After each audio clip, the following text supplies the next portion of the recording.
Welcome back. This is my critique of the Two Towers, but before we get into my criticisms of this movie, I missed some stuff in my video.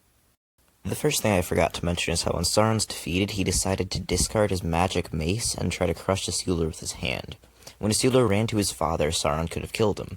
When Isildur reached for his sword, Sauron could have killed him, but then he steps on it. And when he decided to crush him, he could have just used his mace. He should have used his mace in any of these situations, but he doesn't and dies for it. I mentioned this briefly in my previous video, but I figured I'd elaborate. The Wraiths arrive at the Shire way later than they should. Sauron knows the ring is in the Shire as Gandalf is leaving, and the Wraiths only arrive after Gandalf went from the Shire to Minas Tirith and back. And the Wraiths came from Minas Morgul, which is only a little more than half the distance Gandalf would have had to travel, which means Gandalf traveled twice the distance in the same amount of time. Of course, this isn't taking into account Gandalf's search for Gollum, because we have no idea how far he traveled for that. He does say that he searched everywhere for him, so we have to assume he traveled far and wide, which just makes this even worse. We get a lot of exposition that implies the ring wraiths can track the ring, but they apparently can't. We're told that the wraiths are drawn to the ring, that Gandalf can sense the ring, that evil in general can sense the ring, and that the ring is emitting some sort of aura that is getting stronger. The wraiths being drawn to the ring probably references how they see the ring once it's put on, but all the other lines imply that they can passively track the ring. However, they never even try to do that, and actually give up on finding the ring, until it comes right in front of them in Osgiliath. When Saruman is telling Lurtz the plan, he's pretty vague. He tells him to kill everyone but the hobbits, and he doesn't say how many hobbits there are. And then they miss 2 of them because of this. If he told them to get 4 hobbits, then they would have scoured the area to find Frodo and Sam, and could have even caught them, which would have changed everything. Also, he tells the Uruk-hai to kill everyone, and they just don't. I don't know why. That was everything I forgot in my Fellowship video, so let's jump right into the Two Towers. Frodo knows they're being tracked by Gollum and doesn't tell Sam, even when Sam asks him directly if anyone is tracking them. Now, he does eventually tell Sam, but before this point they wouldn't have been as cautious, so Gollum could have just snuck up and killed them both. When Sam gives the rope they use to support themselves as they climbed a tiny tug, it comes loose, and yet somehow it supported both of them as they climbed down. When we first see Gollum, he's talking to himself while creeping towards Frodo and Sam in order to kill them and steal back the ring. This is the first instance in which he talks loudly about killing the hobbits while they're sleeping, and every time he does so, he risks them waking up and stopping him. For some reason in this fight, Gollum decides to use his body to kill the hobbits, instead of just picking up one of the many rocks that we can see in the background. When Gollum has a rope around his neck, he freaks out, but when Frodo takes it off, he doesn't have to stretch it, so Gollum could have just taken it off and run off. Frodo tells Gollum to take him to the Black Gate. Does he not know how dangerous that is? When going on a quest to Mordor, you'd think you'd learn about Mordor and which parts you have to avoid at all costs, but I guess not. When the Uruks are bringing Merry and Pippin to Isengard, they smell Aragorn when he's really far away. It takes Aragorn and company a couple of hours to reach where the Uruks had been, so they must have been far away. That means the Uruk-hai must have really strong noses, or the wind carried the scent. But even if the wind did carry the scent, they would still need some level of enhanced smell to even detect Aragorn in the first place. Aragorn, Legolas, and Gimli traveling 200 miles in 4 days without food or rest is insane. They fought in an intense fight, and a couple minutes after it ended, they set out to begin running. After this incredible feat, the 3 of them aren't even that exhausted. Gimli's panting while running, but once they're talking with Éomer, they're completely functioning instead of being crippled by exhaustion, starved, and just being completely screwed over from sleep deprivation. When Éomer surprises the Uruks, they could have used their smell to smell him from far away like they did with Aragorn, but I guess they just don't. They were eating when he attacked, but before then, the riders would have had to be at least a little bit close, and the Uruks could have detected them then. The Uruks should have also posted scouts around their camp, because they're traveling in hostile territory with a very small group, but again, I guess they just don't. When Saruman creates an army of 10,000 Uruk-hai and contains all of them in Isengard, the population increases to an absurd degree, so I question how he has the food to feed all of them. Saruman would need a crazy amount of metal to make all the weapons and armor for his army. Most Uruk-hai seem to have a pike or shield, a sword, a suit of plate armor, and chainmail. It would take a ton of metal to make all this, but the armor's completely useless, so I question why make it. For some reason, the leader of the Uruk-hai isn't wearing a helmet like almost all of the other ones. For some reason, Lurtz also wasn't wearing a helmet. In fact, most of the military leaders in these movies don't wear helmets. Just before this, Éomer wasn't wearing a helmet when nearly everyone else was. When Grima banishes Éomer, he doesn't enforce it at all. He removes Éomer from the city and then must have given him a horse and armor and just trusted him to leave Rohan. He does this instead of having his guards escort Éomer to Rohan's borders, or just imprisoning him. When the orcs are eating another orc, Merry and Pippin crawl about a dozen feet off to the side, and even though there would surely be some guards on them to protect them, because some orcs have said they want to eat them, no one notices that they're gone. The orc trying to kill them somehow expects that he can kill them and get away with it, even though moments ago the Uruk-hai just beheaded an orc for trying to eat them, which is what he's doing. Then Éomer and a bunch of riders sneak up and kill the orcs. I already went over this, but it's dumb how they don't have scouts. I don't even know how Éomer is here when he was at Edoras a day ago, and it's 100 miles away, but I don't know, he's super fast or something. He also somehow increased the amount of soldiers he has, from like a dozen to way more than that when he's banished under penalty of death. When Aragorn hears the riders, there's no way they don't get spotted. The riders appear only 2 seconds after Gimli gets behind cover, so there's no way they don't see them. The cloaks might have camouflaged them if they covered the whole body and they were standing still, neither of which apply here. Legolas threatens to kill their leader and somehow doesn't get stabbed by like 50 guys at once. Éomer thinks they're spies, and after one of them threatens to kill him, he's convinced that they're good because they claim to be tracking things he thinks aren't even real and that he's only heard of through legends. And then he goes ahead and gives them horses after one of them has threatened to kill him, and again, they are tracking things he's heard of only in legends. I have no idea how Aragorn was able to tell where Merry and Pippin were and what they were doing when they were in the middle of a battlefield, and then the Rohirrim went over after the battle to drag a bunch of bodies into a pile and burn them. When Merry and Pippin are fleeing the orc, they climb up a tree, only go a couple of feet up, and they don't look down when the orc would have just seen them and then followed them to it. After Merry kicks the orc, it takes 20 seconds to even raise its knife when it could have just stabbed him. Out of all the trees in the forest, they happened to climb on a living one. Well, you know what I mean. And that happened to be one of the friendly living trees that wouldn't immediately kill them. If they'd climbed a normal tree, they would have been killed by the orc. And if they climbed one of the unfriendly living trees, it would have just killed them. Treebeard thinks they're orcs and doesn't immediately kill them, like he does every other orc he sees. I don't know why, but he just doesn't. When Gandalf comes back, he blocks an arrow, and arrows are very fast, so does he for some reason have super speed? Gandalf's memory loss is really weird. He knows everything there is to know about Sauron and his resources, but he doesn't even know his own name.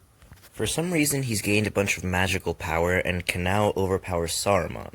But if he's brought back as what Saruman is supposed to be, shouldn't they be equal in power level instead of Gandalf being way more powerful than him? He also gets a new staff. Now, I don't know how wizards get new staffs, but it seems like, especially with Saruman, that losing a staff means you lose power, but Gandalf loses his staff 3 times, and each time gets new power.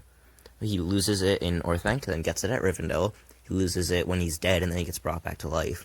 And then he loses it to the Witch King, and then he gets it back at the Grey Havens. He should have lost his power, but I guess he just kept it? If the gods of this universe are willing to bring Gandalf back to help win the war and defeat Sauron, why don't they just skip that step and kill Sauron? If Gandalf actually fell that far into a giant lake, he would be dead on impact. It doesn't matter if the Balrog is under him. If you slow down that fast, you're dead. Gimli says it's no short distance to Edoras, but I'm not sure how accurate that is. I mean, Éomer made the trip in less than a day. At the Black Gate, somehow the hobbits weren't seen as they were approaching the gate, even though Gollum doesn't have a cloak and the cloaks are on the backs of the hobbits. As soon as they see how well defended this gate is, with these gigantic towers and watchtowers and it's all closed off, they should have turned back. The hobbits say they're going to get caught, meaning they'll get tortured and the world's going to end, but they go ahead anyways. When the gate opens, Sam thinks they should go down. Does he not see this army marching through it? These two guys for some reason break formation to look at some dust that could have been caused by a rock falling over. The Easterlings missed the gap at the bottom of the rock, I guess. Frodo only waits a couple of seconds after the Easterlings leave to take off the cloak, so if one of them looked back or if any of the other Easterlings or orcs looked in that direction, they would have spotted them because of how exposed they are. The entire time they're talking, they could have been spotted, but it's lucky none of the orcs were looking towards them. Also, I guess they must have just gotten up and walked away while still in sight of the gate. When Treebeard brings the hobbits to his house, he places them next to a tree that eats them alive, and it could have eaten them at any point before he got back, but luckily it happens just before he gets back. When Treebeard was talking with Gandalf, I guess Gandalf just forgot to mention how Saruman is evil and how he's killing a bunch of trees, and if Treebeard knew about this, he would check it out and march off to Isengard way earlier in the movie.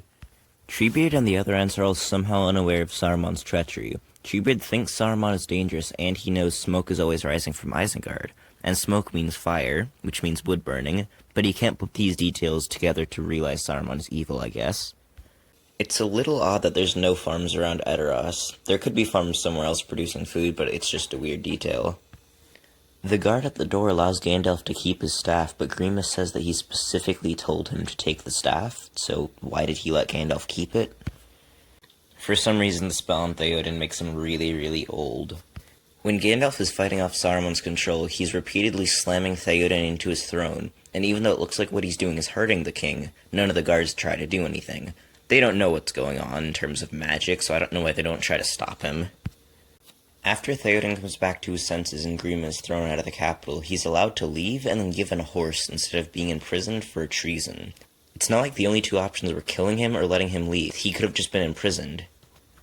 At Theoden's funeral, the two kids from earlier arrive, and we discover that this is somehow the first time word of the attacks being carried out has reached Edoras. Are there no other soldiers or people with horses that would have brought word to Edoras before this, of the dozens of attacks all over Rohan? When Aragorn is trying to convince Theoden to ride to war, he says Éomer has 2,000 men, even though when he last saw him he had 100 guys. But we know this is accurate, so where do the other 1,900 guys come from? Theoden says Éomer will be 300 leagues away, which is insanely far away. It almost places him off the map. I think he meant to say 300 miles, but that's still really far considering it's only been 2 days since we last saw Éomer. After discovering Saruman has betrayed him, Theoden decides to abandon his capital city and with few soldiers march hundreds of men, women, and children across Rohan while there's armies of orcs and wild men killing everyone. Wouldn't the better choice be to hunker down in Edoras and send a rider to Éomer? When leaving Edoras, Aragorn calms down a raging horse by speaking Elvish. But if the horse has never heard Elvish before, why does this do anything? I suppose this completely insane horse was ridden all the way from the fords of Isen to Edoras, and then after Theodred died it wasn't killed or let loose. Grima and Saruman expect Edoras to be abandoned and don't send a fraction of their massive force to loot it or destroy it. When Grima's talking with Saruman, he mentions how Aragorn had a special ring that identifies him as the heir to Gondor. It's odd how he got good enough of a look to explain it, and it's also odd how they have a book that identifies it. When Sam is cooking the rabbits, Frodo walks off. If he thought it was a bird, why was he so interested? And if he thought it was a person, why didn't he tell anyone else? They stick around way longer than they should. There's a full-on battle going on, and they just stick around. As they're leaving, we see that there's no one in front of Frodo, and then it cuts, and then boom, there's magically someone right there. When the people of Rohan are marching to Helm's Deep, for some reason this random scout decides to break his cover and then attack some scout instead of heading back to the other orcs and informing them about things. What was the scout doing if nothing changes once he dies? After the orc knocks the first guy off of his horse, the other guy sort of just stands around until he's dead, and then he draws his sword when he should have just drawn his sword and then protected the guy who fell. In this fight, an archer decides to draw an arrow and point it at the sky. Theoden stabs a warg and somehow stops all of its forward momentum, and Aragorn gets knocked off of his horse by a warg that decides to run off instead of eat him. After being knocked off of his horse, Aragorn, for no reason whatsoever, grabs onto the saddle of this warg, and instead of grabbing onto it, he somehow slips his hand through a little strap facing forward. And why would he even grab onto the warg instead of just slashing at it with his sword? Wait, his sword is just gone? What? Aragorn has his sword after being knocked off of his horse, then he stands up, and then it's magically teleported out of his hands into his scabbard. He didn't even have the time to put it away, and why would he? He's in the middle of a battle. If you look closely, it looks like he's actually holding his sword, but it was edited out, and I assume this was done because if he was holding his sword, he would have just slashed at the orc. Then as the orc rides by Aragorn, it slashes at him and even makes contact. Even though the blow makes contact with Aragorn and the arm is between Aragorn and the saddle, the blow must have literally gone through Aragorn because then Aragorn teleports onto the saddle and the arm is in front of him. And then somehow the orc lost the knife in his left hand, and if he had it, he would have just stabbed Aragorn. The entire time Aragorn is on the warg, the orc still has a blade in his right hand, and then he just doesn't use it the entire time. Even when Aragorn is hanging off the side and he has an open shot, he takes ages to raise his knife, and then Aragorn stabs him for it. We see that the orc has a knife in his right hand, and then it cuts away, and then we see his right hand on the saddle without a knife, and then it cuts, and then we see his hand on his neck without a knife, so I assume he just dropped the knife from when he was going to stab Aragorn to when it was on the saddle, which is insanely dumb. This orc had 2 kill shots on Aragorn, with one of his hits making contact, and then his knife just happened to disappear, meaning he couldn't kill Aragorn, and then his other knife also disappeared before he could kill Aragorn. I have no idea why the warg decides to jump off a cliff after its rider has died. And then Brago arrives, that's the horse from earlier, with all of his gear after he was set free. Somehow and for some reason Brago, who was set free at Edoras, followed the people 60 miles to Helm's Deep, and then just when he was almost there decided to stop following the main column to go find Aragorn. Why does he do this? How does he do this? I have no idea.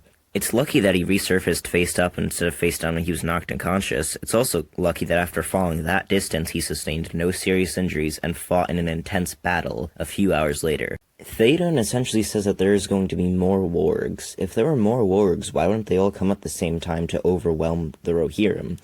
The fight was barely won, so if there were more wargs, then the fight would have been lost. All the people start celebrating that they've reached Helm's Deep when they could have seen it from the top of the hill and they have a mile left. When they arrive at Helm's Deep, somehow the mother from earlier survived, even though as far as we know she had no way of escaping, and her entire village was burned. When discussing the plan to storm Helm's Deep, we see that Grima is somehow unaware of the army of Uruk-hai and Isengard. In his speech, Saruman says this night, so does it only take the Uruk-hai 1 day to reach Helm's Deep, which is 70 miles away? When Aragorn spots the Uruk-hai, it's light, and then it gets darker, and then it gets lighter again, meaning there was a night in between when they set out and when they reached Helm's Deep, so it's clearly not the same night, so why does Saruman say this night in his speech? Grima says the drain at Helm's Deep is small, but later we see that multiple people can walk around it, so it's clearly not. When Faramir is talking with Frodo, he asks him to tell him what happened to Boromir and how he died, and Frodo basically says, "No, you tell me how he died." It's a really weird line of dialogue. Faramir says that he found Boromir on a boat in the river. How did Boromir's body not go flying off of the boat when it flew off a waterfall? And how did the boat not sink after going 90 degrees, 100 feet down and hitting water? It's really lucky the boat didn't wash up anywhere else, and it's also lucky Faramir happened to be here when it went by. We see that Boromir's horn fell out of the boat even though it was under his body, and his body didn't fall out of the boat, so I am just very confused as to what stayed in, how it stayed in, and what fell out. It is also very lucky that both pieces of the horn washed up right next to each other instead of miles apart. The Helm's Deep drain is really, really big. Multiple people can walk around it and place bombs while being completely protected from the defenders. If they needed this much drainage, there should have been smaller drains spread out more. When we first see the drain, it's roughly at height with a person sitting on the ground, but then later Uruk-hai are able to walk around with a good foot above them. Either the drain got a lot taller or the landscape behind the wall changed from 2 flat areas like 2 feet off to either side of the drain, which is roughly about 3 feet under the top, to landscape that's flat with the bottom of the drain. The outer wall has a gate on it, but the inner wall for some reason has an open archway. You can see it on the left of the screen. Why is there not a gate on that? Gimli mentions how the Uruk-hai have thick armor, but in every fight their armor does absolutely nothing, so I question this. Whoops, they forgot the drain in this wide shot. Where's the entrance to the caves? When everyone is trapped in the keep, one guy is going to go to the caves and is pushed further back into the keep, so I assume it's there. But then when everyone is going to the caves, they're going away from the keep. And if the entrance is somewhere else in the rest of the castle, when the Uruks overran the entire castle, they should have killed everyone in there. But they all live. Legolas says the men are frightened, and everyone hears him even though he wasn't speaking loudly and there was idle chit-chat. When Theoden is talking to Gamling, there is some crazy lighting, and I don't know how it's possible considering the door faces north, which is away from the sunset, and outside it's not even that bright. The crenellations at Helm's Deep are smaller than is practical. They should be as tall as a person so they can give complete cover, but they only come up to the chest, and arrow slits are very unevenly spaced, when they should be much more common. Even though almost every soldier is wearing a helmet, both elf and man, Aragorn and Legolas choose not to because they're protagonists. How do the elves reach Helm's Deep so quickly? It takes the Uruk-hai 2 days to travel Helm's Deep, which is about 70 miles away, and the elves set out the previous night, and they were 300 miles away, so they would have had to have been non-stop sprinting for 24 hours straight. The elves are never mentioned again, even though it's significant that they're working with men to help stop their common foe. Also, Elrond gives up on Middle-earth right after this, so I don't know why he sent these guys. Their role could have just been fulfilled by increasing the amount of Rohan soldiers. The defenders take way too long to start shooting. The Uruk-hai walk into their range and they don't shoot. The Uruk-hai begin chanting and they still don't shoot. The old guy accidentally shoots and they still don't shoot. And then they give the Uruk-hai about 30 seconds to charge the walls before they release their first volley. From when the Uruk-hai enter their range, it takes at least 130 seconds for them to release their first volley. Warp bows are heavy, so I don't know how everyone holds for as long as they do. Somehow every single arrow is an instant kill, even when they're clearly not instant kills. Like, you can see this one, it hits the guy's shoulder and he's dead right away. Men aren't super archers, they don't have crazy hand-eye coordination, so they're not nailing every shot. Legolas says their armor is weak at specific points, but their armor is actually weak everywhere. We see arrows going through it, like right here, and their armor just does nothing in general, so this line is complete BS. There's even elves behind the wall that can't even see the Uruk-hai, and yet they nail every shot somehow. This one guy somehow falls through the wall onto the battlefield. I don't get why the Uruk-hai swing their ladders up and around with the guy on top of them instead of putting them up normally and then climbing up after they're up. Gimli gets up and stands on top of the battlements and doesn't get shot at even though the Uruk-hai have crossbows. The movie makes a big deal about whether or not Legolas can kill the orc with a torch, but there's thousands of other Uruk-hai with torches that could have just done it themselves. How do the good guys even know what the bombs are and what kind of threat they pose, considering Saruman just invented them? Our heroes are all on top of the wall when it's blown up, but they're all fine, of course. In this gigantic explosion that Aragorn is on top of, the one that sends rocks hundreds of feet into the air, he is somehow blown only like 20 feet back from the wall, and he's fine.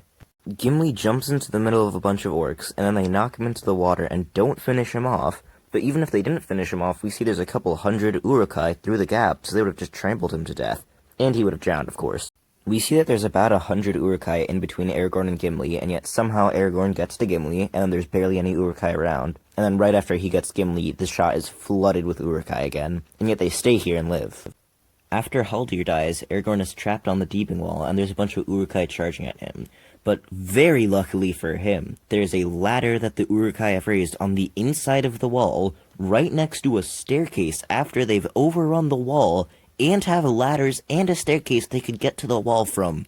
Just because we needed more proof that the Uruk-hai had used this armor, Theoden cuts the arm off of an orc through its mail and plate armor. When Gimli and Aragorn jump onto the causeway, which mysteriously doesn't have a drawbridge, it looks like the gap from the rock has changed from only a couple of feet to way more than that, so we can have the "oh, you gotta throw me" joke. When Legolas shoots the rope that's supporting this ladder, it looks like the ladder has reached its vertex and would start going down, but then it falls back. After breaking through the gate, the orcs rush through the open archway I mentioned earlier, and they start slaughtering a lot of the defenders. Even though we saw a bunch of elves in the retreat earlier, here we see that there's only like 10 men left and only one elf, Legolas, so where did the other elves go? We see that there's about 10 soldiers left, and then later they charge out of the castle with 7 soldiers, meaning they left 3 guys to defend the entire castle. Aragorn asks if there's any way to get the women and children to safety, and apparently there is. If there was a way to evacuate them, then why didn't they do that to begin with instead of putting them in the caves where they would be least safe?